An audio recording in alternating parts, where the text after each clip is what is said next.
Olá, que a graça e a paz de Deus e de Cristo esteja com você, com sua família, seus familiares. Seja bem-vindo a mais um tema da nossa série de estudos. E hoje o tema que vamos trabalhar fala de Cristo que volta para a sua cidade natal.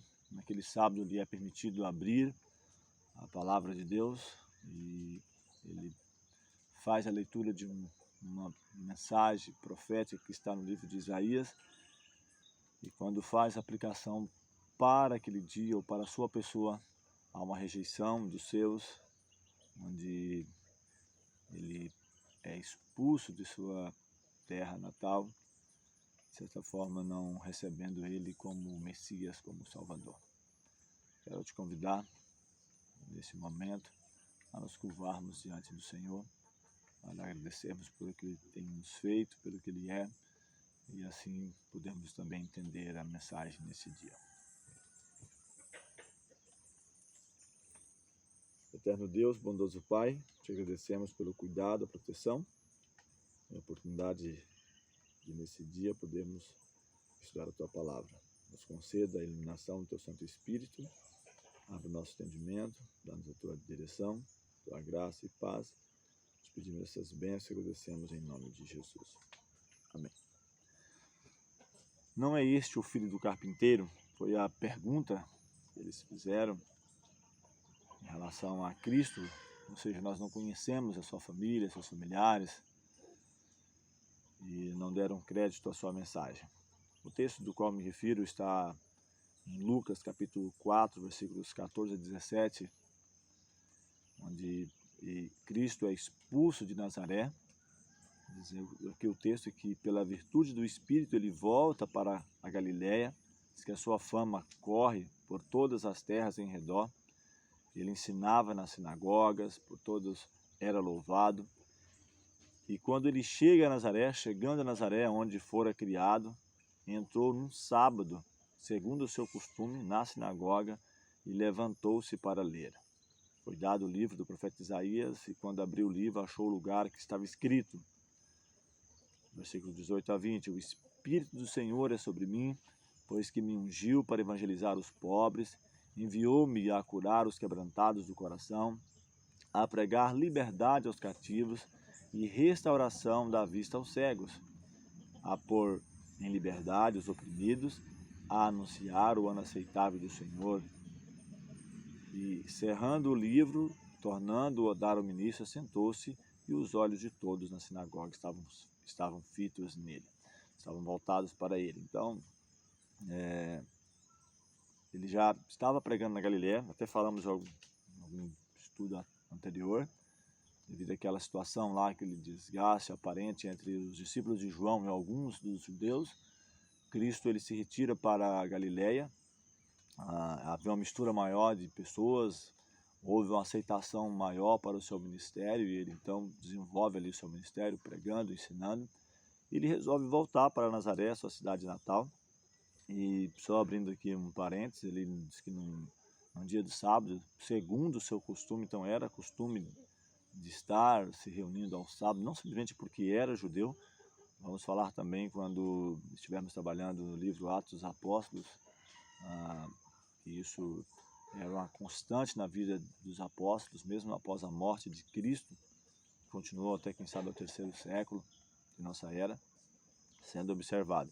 Então, ele, num dia de sábado, segundo o seu costume, vai à sinagoga e ele levanta para ler, é-lhe dado o rolo do livro do profeta Isaías, e até ali tudo bem. Até mesmo quando ele fala do Espírito do Senhor sobre mim, porque eles aguardavam realmente essa profecia, né, de um Messias, de um Salvador que viria. Ele fala para evangelizar os pobres, curar os quebrantados, pôr em liberdade aos cativos, é o que eles mais esperavam, porque eles eram cativos, estavam sob o jugo do mais terrível dos impérios, em questão de dureza, Império Romano, e pôr em liberdade os oprimidos, e anunciar o ano aceitável do Senhor. Então até aí tudo bem, quem sabe eles diziam ali fortes améns, aleluia, que assim seja. Mas quando ele exprime o que está aqui, capítulo 4 de Lucas, versículos 21 a 24, E aqui já muda a conversa. Principalmente a questão do versículo 21, onde diz: então começou a dizer-lhes: hoje se cumpriu essa escritura em vossos ouvidos. E todos lhe davam testemunho e se maravilhavam das palavras de graça que saíam de sua boca, e diziam: não é este o filho de José, ou o filho do carpinteiro? Então, até enquanto ele estava fazendo a leitura, mas não aplicou para ele o cumprimento da profecia, estava tudo tranquilo. Eles estavam felizes, amém, estavam maravilhados com os ensinos de Cristo, porque tudo nos dá a entender de que ele era um grande mestre, ensinador, que ensinava com autoridade, não como os escribas e fariseus. E eles então começam a falar: mas não é este o filho de José? Quem sabe por conhecer a sua vida, os seus familiares, a vida de simplicidade na carpintaria. Não, mas quem é esse que quer aplicar para ele esse título de Messias, de Salvador, de Redentor? E aí então Cristo até mesmo começa a falar sobre um provérbio, e ele disse: sem dúvida me direis esse provérbio: médico, cura-te a ti mesmo. Faz também aqui na tua pátria tudo o que ouvimos ter feito em Cafarnaum. E disse: em verdade vos digo que nenhum profeta é bem recebido na sua própria pátria. Então ele faz algumas comparações, né, do que o seu ministério em Cafarnaum, e até mesmo falando de profetas, sabe, trazendo à memória outros profetas do Antigo Testamento, e diz que nenhum profeta é bem recebido em sua própria pátria, em sua própria terra. Ainda nos versículos 25 a 28, ele diz assim, ele, como conhecedor dos escritos do Antigo Testamento, ele diz: em verdade vos digo que muitas viúvas existiam em Israel nos dias de Elias, quando o céu se cerrou por 3 anos e 6 meses, de sorte que em toda a terra houve grande fome, e a nenhuma delas foi enviado Elias, senão a Sarepta de Sidom, a uma mulher viúva. E muitos leprosos haviam em Israel no tempo do profeta Eliseu, e nenhum deles foi purificado, senão Naamã, o sírio. E todos na sinagoga, ouvindo essas coisas, se encheram de ira. Então Cristo agora faz uma comparação entre o Israel nos dias dos profetas, e ele chama atenção primeiro para Elias, e de fato, 3 anos e 6 meses, 6 anos e meio, quando não chove, ele teve que fugir da ira do rei Acabe, e ele vai se hospedar na casa de uma mulher viúva, e ele chama atenção bem claro, de uma pessoa de outra terra, não da comunidade de Israel. Mas será que não havia viúvas em Israel? Com certeza havia. E de igual forma também nos dias de Eliseu, que foi justamente o sucessor de Elias, muitos leprosos havia, até mesmo naquele episódio onde o guarda da porta da cidade ali, ele não crê no que Eliseu havia predito. Diz que 4 leprosos eles saem já sem muita esperança, e encontram o acampamento vazio e com muitos alimentos. Então, com certeza havia leprosos em Israel, mas nenhum deles foi purificado senão Naamã, o sírio. Então, muitas vezes há uma aceitação melhor para os de fora do que dos próprios, aí no contexto familiar, ou quem sabe da cidade natal, da terra, de onde a pessoa vive. Então, Cristo ele é expulso da sua cidade. Quem sabe ele volta com grande alegria ali, a terra onde da sua infância, sua juventude, e ele com grande esperança, né, de levar a mensagem, e é rejeitado pelos seus. Ainda nos versículos 29 a 31 diz que, levantando-se, o expulsaram da cidade e o levaram até o cume do monte em que a cidade deles estava edificada, para dali o precipitarem. Ele, porém, passando pelo meio deles, retirou-se e desceu a Cafarnaum, cidade da Galileia, e os ensinava nos sábados, e admiravam a sua doutrina, porque a sua palavra era com autoridade. Então, aqui foi necessário o ministério dos anjos, claro, invisíveis diante dos olhos da multidão enfurecida, diz que ele passando pelo meio, ou os anjos protegendo ali o livro de ser precipitado ou jogado de cima desse monte. Então imagine o que Cristo passa na sua própria cidade natal.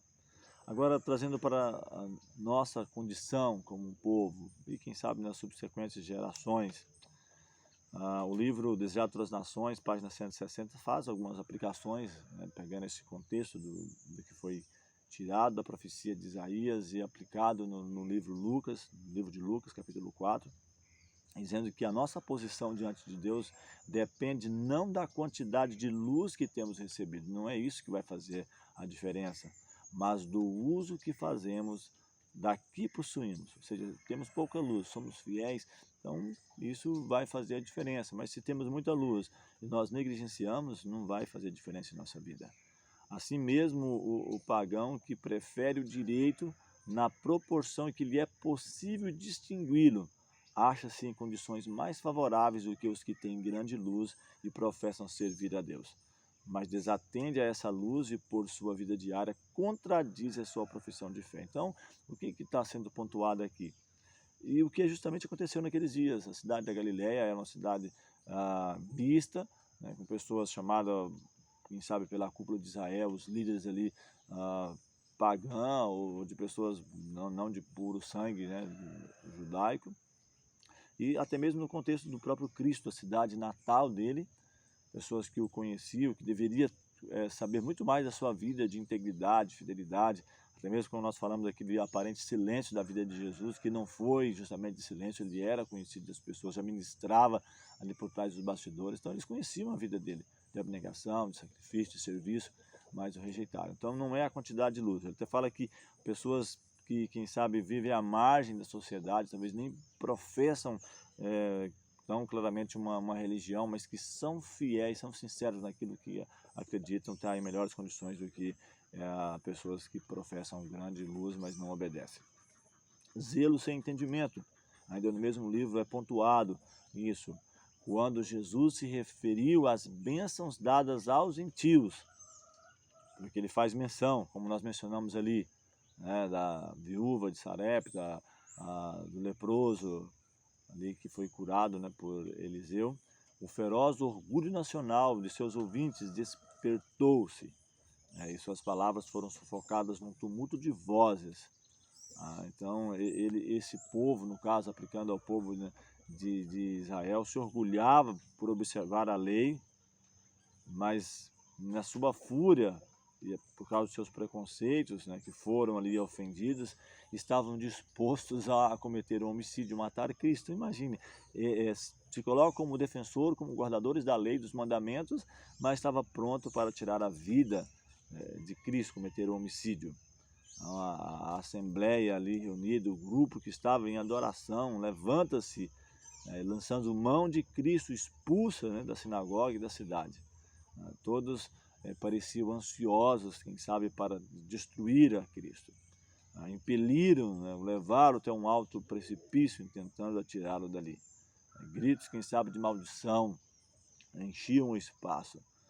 Quem sabe alguns atirando pedras, né, quando de súbito, de repente, ele desaparece do meio deles. E como nós mencionamos, sabe, anjos magníficos em poder, o rodeio, isola da multidão, e ele, como que por um milagre, desaparece de diante deles. Então isso é algo para a nossa reflexão, talvez o nosso zelo cristão, até mesmo para igrejas, né, no nosso zelo, criticamos, quem sabe, as pessoas lá fora, falando, isso aí não pertence à nossa religião, mas se não pensa igual aquilo que é estabelecido por determinada igreja, não faz parte dos seus, quem sabe é expulso, excluído e não é bem-vindo, não é bem visto. Dia de retribuição, ainda no mesmo livro faz comentários, Desejado das Nações, página 161, diz que quando Jesus na sinagoga leu a profecia, ele detém-se antes, né, da final especificação relativa à obra do Messias. Então, havendo lido as palavras a apregoar o ano aceitável do Senhor, ele omite a frase, o dia da vingança do nosso Deus. Então ele nem leu essa frase, quem sabe para não chamar a atenção de que estaria falando também de vingança, do dia de retribuição. Então ele omite. o dia de vingança do nosso Deus, que está em Isaías 61, versículo 2. Isso era tão exato, tão claro como o princípio da profecia, faz parte dela. E por seu silêncio, Jesus não negou a verdade, ele não nega essa verdade que estava no texto. Mas essa última expressão era aquela em que seus ouvintes gostavam de pensar. Mas por que eles gostavam de pensar, de ver cumprida? Porque eles aplicavam ela para, quem sabe, o império que dominava, para as pessoas por eles chamadas gentias, mas não aplicando para eles. Tá? Então, clamavam juízos contra os chamados pagãos e não discernindo que sua própria culpa era ainda maior que a deles. Tá? Então, imagine. E quem sabe nossos dias não sejam diferentes, né? Quem sabe igrejas aí tradicionais, antigas, e mesmo as mais novatas, que pregam, que falam, quem sabe parecendo o fariseu e o publicano, olha, eu não sou como os demais, eu jejuo, eu dou o dízimo, faço isso, faço aquilo, comparando por obras, e talvez pessoas que não tenham um conhecimento tão definido da vida de Cristo, naquilo que creem, que sabem, são mais verdadeiros e fiéis. Então achavam-se eles próprios em profunda necessidade daquela misericórdia que recusavam aos gentios. Então, aquele dia na sinagoga em que Jesus se ergueu entre eles, era a sua oportunidade de aceitar o chamado do céu. Então, aquele que tem prazer na benignidade, Miqueias capítulo 7, versículo 18, e de bom grado os teria salvo da ruína em que seus pecados estavam a convidar, ou seja, que eles mesmos estavam a convidar para eles. Agora, qual deve ser a nossa salvaguarda? O estudo da Bíblia, sua aplicação correta, no contexto correto. Ainda no mesmo livro, página 162, ele traz uma aplicação sobre aquele contexto de Lucas capítulo 4 e Isaías também, no qual nós nos referimos. Ele diz assim, como Cristo anelava abrir a Israel, ao seu povo, principalmente a sua cidade ali natal, os preciosos tesouros da verdade. Mas tal era a sua cegueira espiritual que se tornava impossível revelar-lhes as verdades concernentes ao seu reino. Apegava-se ao seu credo, às suas cerimônias inúteis, quando a verdade do céu aguardava ser por eles aceita. Então, ficavam nos seus credos, nas suas doutrinas ou chamadas doutrinas. Gastavam dinheiro em palha e cascas, quando tinham ao seu alcance o pão da vida. Porque não iam à palavra de Deus e indagavam diligentemente a ver se estavam em erro. Então, as escrituras do Antigo Testamento declaravam positivamente cada detalhe do ministério de Cristo. E tinha mensagens, nós até falamos no último tema, falando sobre o tempo está próximo, profecias dos profetas, principalmente de Daniel, que apontavam o nascimento do Messias. E repetidamente ele citava os profetas. Então, Cristo declarava sempre a sua base em cima do que os profetas escreveram. E ele diz, hoje se cumpriu essa escritura em vossos ouvidos. Então, por que não ir para a Bíblia, para o livro de Isaías, de Jeremias, de Daniel, de outros profetas que apontavam as mensagens ali? Então, foi falha a parte deles. Então, houvesse eles procurado sinceramente as escrituras, provando suas teorias pela palavra de Deus, e Jesus não teria precisado chorar por sua impenitência.